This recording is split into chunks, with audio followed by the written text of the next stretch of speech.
Hello दोस्तों, welcome to knowledge group.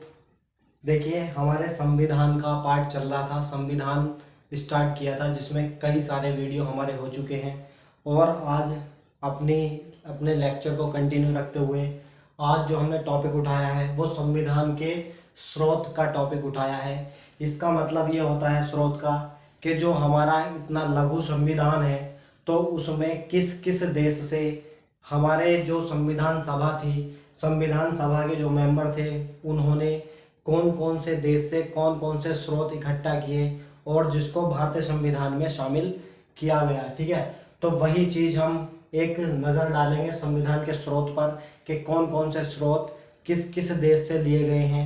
ठीक है, और वीडियो को स्टार्ट करने से पहले दोस्तों, वीडियो में लास्ट तक बने रहना है और लास्ट में वीडियो को लाइक भी करना है और दोस्तों को शेयर करना है।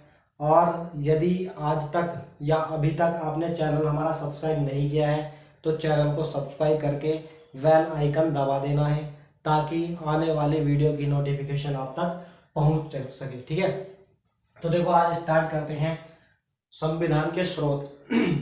अब देखो, संविधान के जो स्रोत हैं उसमें जो सबसे इम्पोर्टेंट स्रोत माना जाता है वो भारत शासन अधिनियम 1935 को ही माना जाता है। क्यों? क्योंकि जो भारत शासन अधिनियम 1935 था तो इसमें जो उस टाइम पर मुद्दे, जो बातें जो उस टाइम पर इसमें रखी गई थी तो हूबहू लगभग ऐसा कहा जाता है कि कम से कम 200 अनुच्छेद, या कह सकते हैं कि पूरे संविधान का लगभग 65% जो भाग है वो भारत शासन अधिनियम 1935 से ही लिया गया है। ठीक है, हालांकि कुछ इतिहासकारों का, कुछ लोगों का मानना इसमें भी ये है कि जो भारतीय संविधान है वो संविधान सभा ने 1935 की बिल्कुल एक नकल या एक कॉपी करके तैयार किया है। ठीक है, तो इसमें कुछ वाद विवाद भी होते हैं संविधान को लेकर के। तो ऐसा कहा जाता है कि अधिक से अधिक चीज़ें जो हैं, या सीधे सीधे बात करते हैं कि 65% जो भाग है अभी भी हमारे संविधान में वो कहाँ से लिया गया है, भारत शासन अधिनियम 1935 से ही लिया गया है। ठीक है, अब देखिए जो एग्जाम के पॉइंट ऑफ व्यू से इम्पोर्टेंट है वो स्रोत मैं डिस्कस करता हूँ और कुछ कुछ पॉइंट इन सब के बारे में भी थोड़ा थोड़ा डिस्कशन करते हुए चलेंगे। ठीक है दोस्तों, तो आइए देखते हैं। तो देखो, सबसे पहले आता है भारत शासन अधिनियम कि भारत शासन अधिनियम से अधिकतर एग्जाम में पूछे जाने वाले पॉइंट कौन कौन से हैं। तो देखो, सबसे पहले तो आता है संघीय तंत्र। संघीय तंत्र का मतलब है, जैसे कि आपने सुना होगा कि भारत क्या है, एक भारत राज्यों का संघ है, यानी कि राज्यों का बना हुआ एक जो तंत्र है उसको ही बोला जाता है संघीय तंत्र। जो संघीय तंत्र की व्यवस्था है वो हमारी भारत शासन अधिनियम 1935 से ही ली गई है। ठीक, इससे आगे बात करते हैं। एक है राज्यपाल का कार्यालय। तो जो राज्यपाल है, जो केंद्र सरकार के द्वारा नियुक्ति की जाती है जिसकी, तो उसका कार्यालय जो है वो भी भारत शासन अधिनियम 1935 से ही लिया गया है। एक लोक सेवा आयोग है। तो जो लोक सेवा आयोग है तो इस लोक सेवा आयोग को भी भारत शासन अधिनियम 1935 से ही लिया गया है। और अगर इसकी बात करें लोक सेवा आयोग की, तो ये भाग 14 के, ध्यान रखना सवाल कभी कभी पूछ रहा था, भाग 14 में इसका विस्तृत वर्णन है लोक सेवा आयोग का। और ये जो लोक सेवा आयोग है ये करता क्या है, तो ये भारत सरकार के जो पदाधिकारी होते हैं तो पदाधिकारियों की नियुक्ति के लिए परीक्षाओं का संचालन करता है, जैसे कि आप जानते ही हो। ठीक है, जैसे कि इसको हम यूपीएससी बोला जाता है, संघ लोक सेवा आयोग, यूनियन पब्लिक सर्विस कमीशन। ठीक है, तो इसको जो है संघ लोक सेवा आयोग भाग 14 में आता है। ठीक, और अभी हाल ही में यदि मैं बात करता हूं कि अभी लोक सेवा आयोग के नए अध्यक्ष भी चुने गए हैं जिनका नाम है प्रदीप कुमार जोशी। प्रदीप कुमार जोशी। ठीक है, तो प्रदीप कुमार जोशी को अभी इसका हाल ही में अध्यक्ष भी चुना गया है। ठीक है, तो इसके बारे में आपको याद रखना थोड़ा लोक सेवा आयोग के। फिर आता है प्रशासनिक विवरण। तो प्रशासनिक विवरण की बात करते हैं तो प्रशासनिक विवरण भी भारत शासन अधिनियम 1935 से ही लिया गया है। और ये जो प्रशासनिक विवरण है तो ये भारत सरकार के कार्यों का आवंटन करता है, भारत सरकार के कार्यों का आवंटन करता है। और ऐसा भी कहा जाता है कि ये जो कार्यों का आवंटन करता है, कार्यों का आवंटन करने का कार्य करता है, और इसका जो आवंटन करने का कार्य जो दिया जाता है, तो ऐसा कहा जाता है कि राष्ट्रपति जो है या राष्ट्रपति के द्वारा इन कार्यों का यानी कि प्रशासनिक विवरण में कार्यों का आवंटन किया जाता है। ठीक है, तो इतनी बात आपको याद रखनी है। ठीक है, धारा 77 के तहत राष्ट्रपति के द्वारा कार्यों का आवंटन किया जाता है, वो सब प्रशासनिक विवरण में हम पढ़ते हैं। ठीक है, तो इतनी बात आपको याद रखनी है।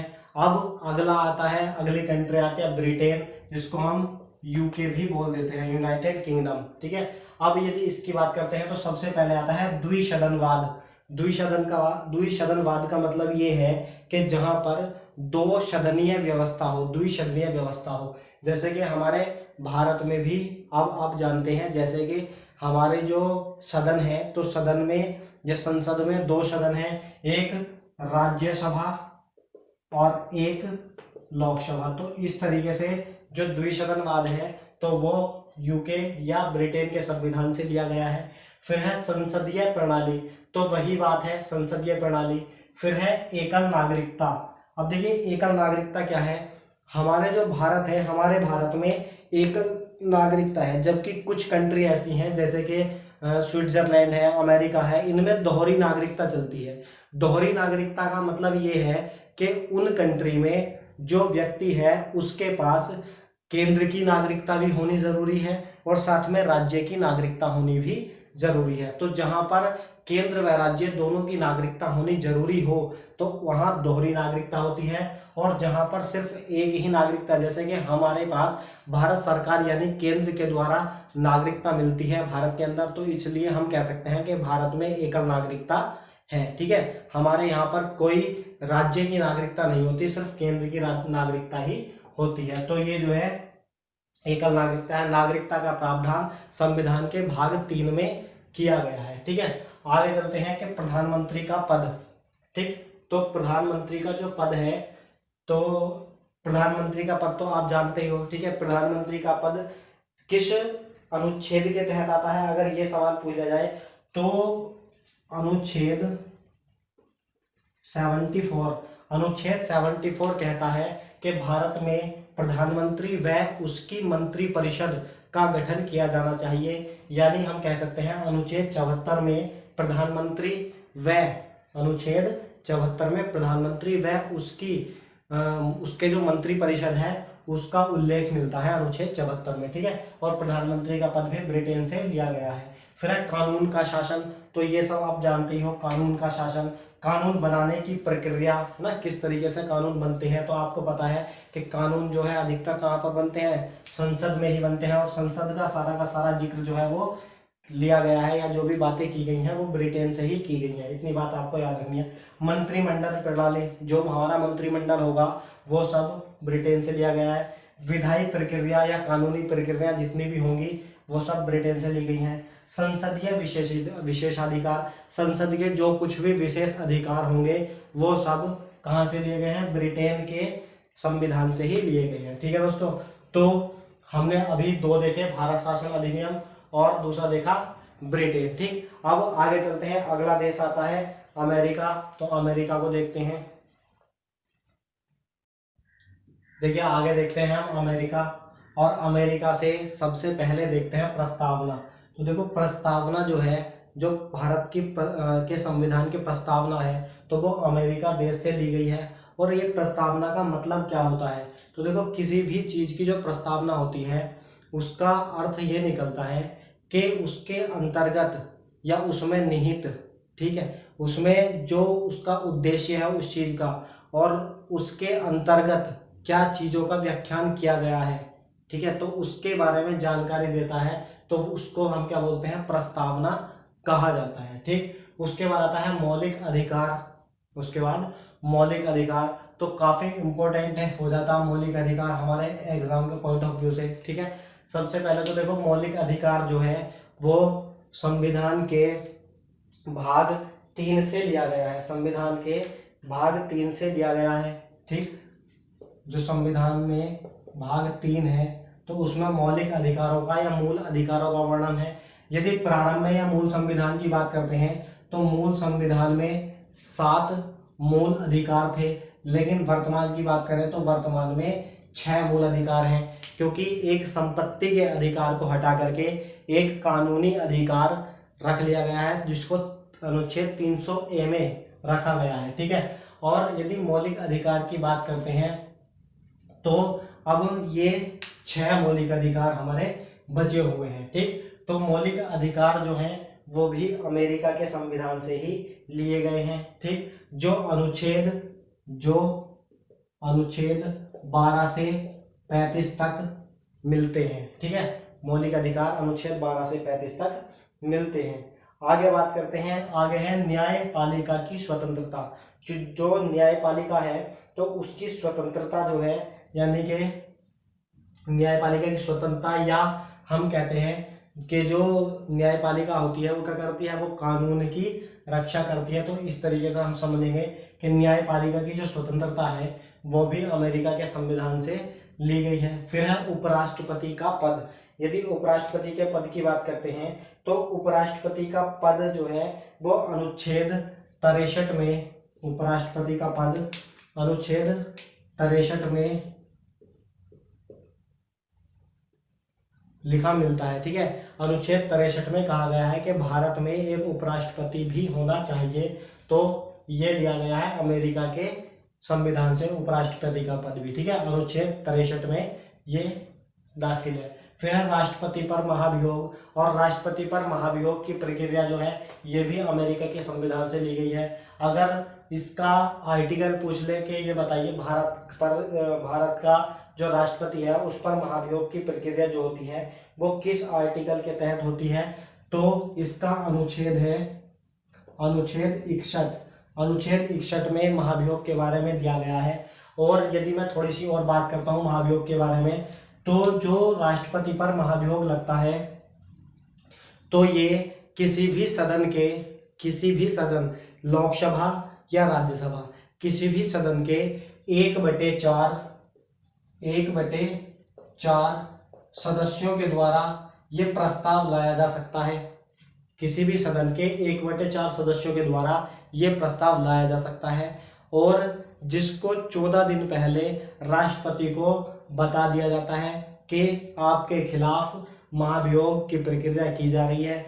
उसके बाद में क्या होता है, उसके बाद जब ये प्रस्ताव लाया जाता है तो इस प्रस्ताव को सबसे पहले लोकसभा में लाया जाता है। उसके बाद जब लोकसभा में 2/3 सदस्यों के द्वारा 2/3 सदस्यों के द्वारा इस पर हस्ताक्षर करवा लिए जाते हैं, हस्ताक्षर कर देते हैं, उसके बाद लोकसभा के बाद ये राज्यसभा में जाता है, और राज्यसभा में भी 2/3 सदस्यों के द्वारा ये हस्ताक्षरित होना अनिवार्य है। उसके बाद फिर जब ये लोकसभा और राज्यसभा के 2/3 सदस्यों के द्वारा पास कर लिया जाता है तो उसी दिन राष्ट्रपति को अपना पद छोड़ देना होता है। ठीक है, तो इस तरीके की प्रक्रिया होती है जिसको हम महाभियोग बोलते हैं। फिर है सर्वोच्च न्यायालय व उच्च न्यायालय के न्यायाधीशों को पद से हटाया जाना। ठीक है, तो ये जो हाई कोर्ट और सुप्रीम कोर्ट के जो न्यायाधीश हटाए जाते हैं तो इनके खिलाफ भी खैर महाभियोग की ही प्रक्रिया लाई जाती है। और अभी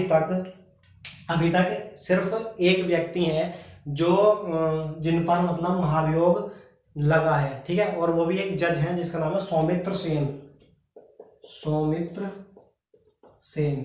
कभी कभी एग्जाम में पूछ लिया जाता है कि एकमात्र वह जज या न्यायाधीश कौन है जिस पर महाभियोग की प्रक्रिया हुई है, तो सौमित्र सेन। हालांकि अभी तक किसी भी राष्ट्रपति पर महाभियोग की प्रक्रिया नहीं लगी, यानी कि कोई भी राष्ट्रपति महाभियोग से नहीं हटाया गया, लेकिन एकमात्र जज जो थे या न्यायाधीश जो थे वो सौमित्र सेन, उनको हटाया गया था। ठीक है, आगे बात करते हैं आयरलैंड के संविधान से।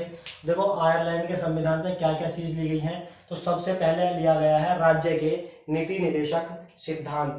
राज्य के नीति निर्देशक सिद्धांत। अब यदि इस राज्य के नीति निर्देशक सिद्धांत की बात करें तो ये है क्या, और तो देखो सबसे पहले इसकी बात करते हैं तो ये भाग 4 में मिलता है, भाग 4 में, और ये 36 से यानी अनुच्छेद 36 से लगभग 51 तक, अनुच्छेद 36 से 51 तक राज्य के नीति निर्देशक सिद्धांत दिए गए हैं।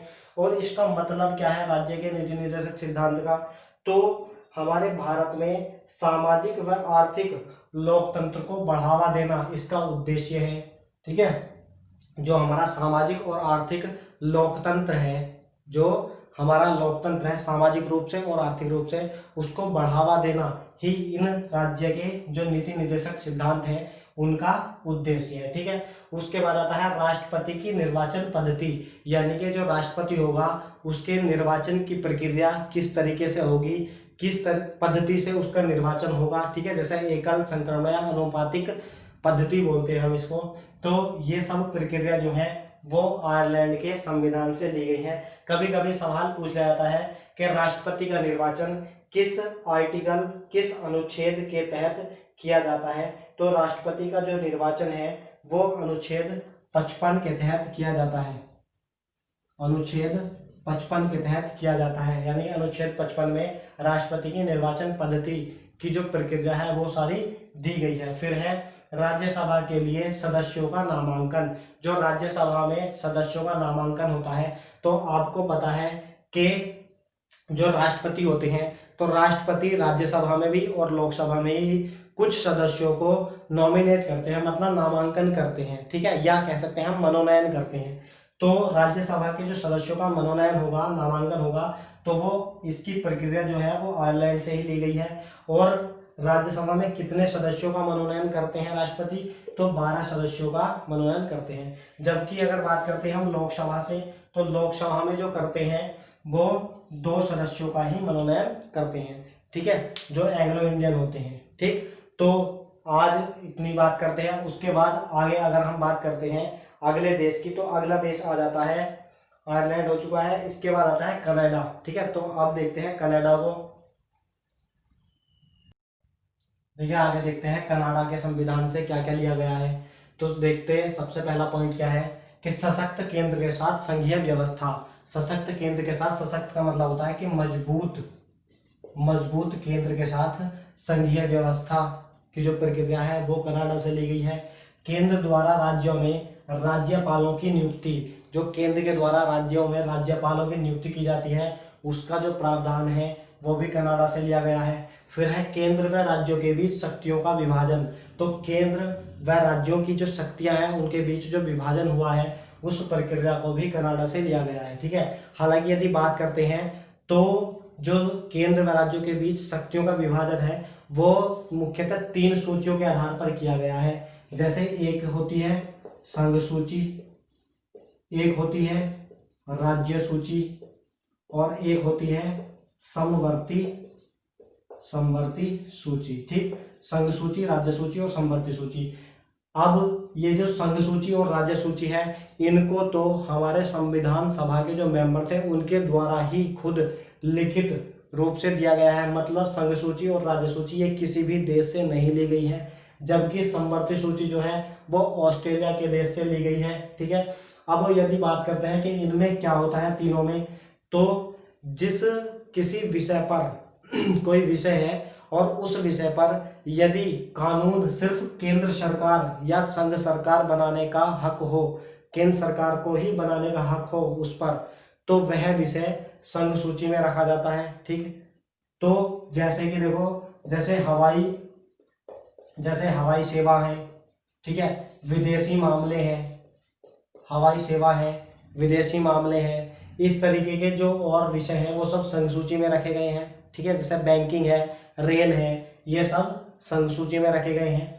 राज्य सूची की बात करते हैं तो ऐसे विषय जिनके ऊपर कानून बनाने का अधिकार सिर्फ राज्यों को हो, तो उन विषय को राज्य सूची में रखा गया है। ठीक, जैसे कृषि है, सिंचाई है, ठीक है, कृषि है, सिंचाई है, इस तरीके के जो विषय हैं वो सब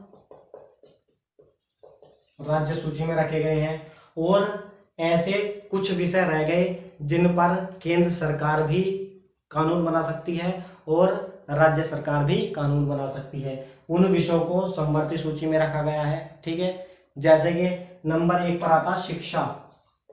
कई बार एग्जाम में पूछा जाता है कि शिक्षा किस सूची का विषय है? तो शिक्षा समवर्ती सूची का विषय है। ठीक है, जैसे कि एक राज्य बोर्ड होते हैं, एक सीबीएसई बोर्ड होता है, केंद्रीय बोर्ड बोलते हैं उसको। तो इस तरीके से शिक्षा पर केंद्र सरकार भी अपने जो कानून बनाता है और राज्य सरकार भी कानून बनाती है। जिस तरीके से अभी नई एजुकेशन पॉलिसी जो आई है वो भी केंद्र सरकार के द्वारा ही लॉन्च की गई है। इस तरीके से शिक्षा हो गई।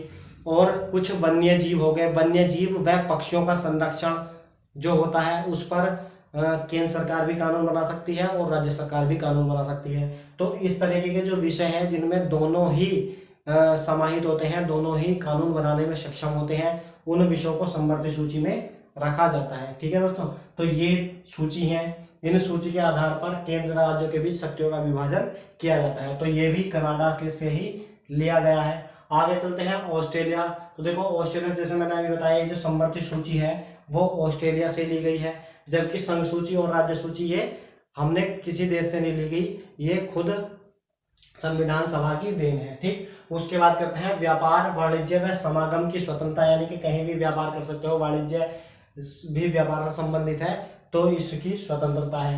फिर है संसद के दोनों सदनों की संयुक्त बैठक। ठीक है, कभी कभी ऐसी कंडीशन हो जाती है कि जहां पर संसद के दोनों सदन मतलब राज्यसभा और लोकसभा की एक संयुक्त बैठक करनी पड़ जाती है किसी मामले में, और ये जो बैठक बुलाता है तो इस बैठक को प्रेसिडेंट के द्वारा बुलाया जाता है। प्रेसिडेंट के द्वारा बुलाया जाता है, मतलब राष्ट्रपति के द्वारा इस बैठक को बुलाया जाता है। लेकिन अगर बात करते हैं इसका अध्यक्ष कौन होता है, इसकी अध्यक्षता कौन करता है, तो इसकी अध्यक्षता लोकसभा अध्यक्ष जो होगा, लोकसभा अध्यक्ष जो होंगे वो इसकी अध्यक्षता करेंगे।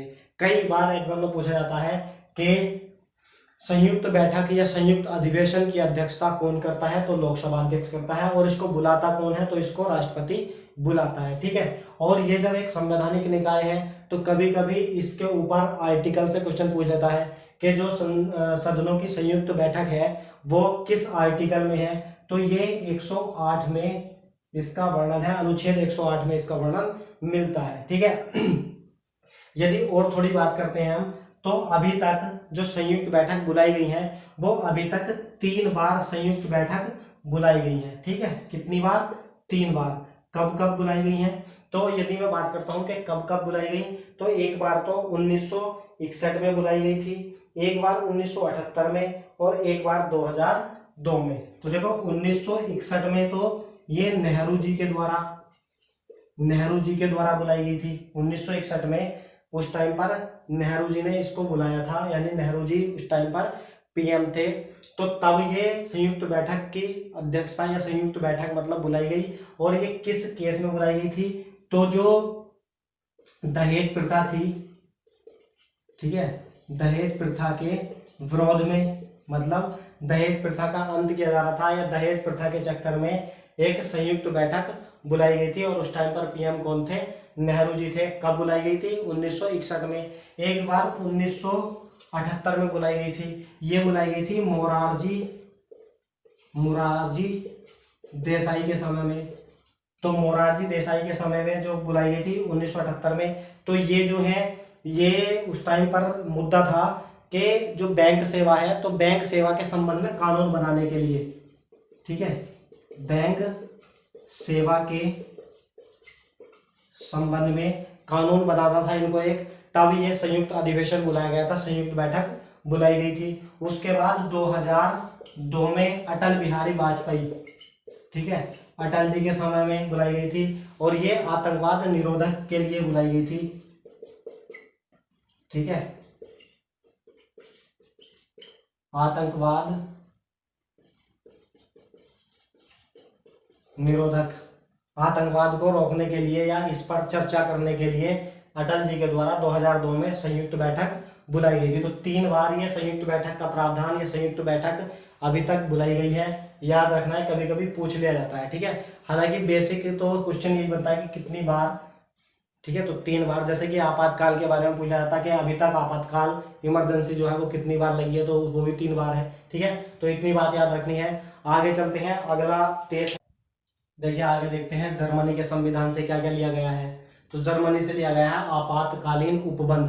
जो इमरजेंसी है, तो इमरजेंसी ली गई है जर्मनी के संविधान से। और ये जो इमरजेंसी है तो भारत में 3 अनुच्छेद इसको लेकर के हैं। जैसे कि सबसे पहले है एक अनुच्छेद 352 आर्टिकल, ठीक, फिर 356 आर्टिकल और फिर 360 आर्टिकल, ठीक है। ये 3 अनुच्छेद 3 आर्टिकल आपातकालीन को दर्शाते हैं। जैसे कि 352 इसमें जो है इसमें आता है नेशनल इमरजेंसी यानी आपातकाल राष्ट्रीय आपातकाल की बात होती है 352 अनुच्छेद में। फिर 356 इसमें आता है प्रेसिडेंशियल रूल, ठीक है, या राष्ट्रपति शासन या इसको राज्यपाल शासन भी बोल दिया जाता है। फिर 360 इसमें आता है फाइनेंशियल इमरजेंसी या वित्तीय आपातकाल, ठीक है। और ये जो है नेशनल इमरजेंसी यानी कि राष्ट्रीय आपातकाल अभी तक 3 बार लग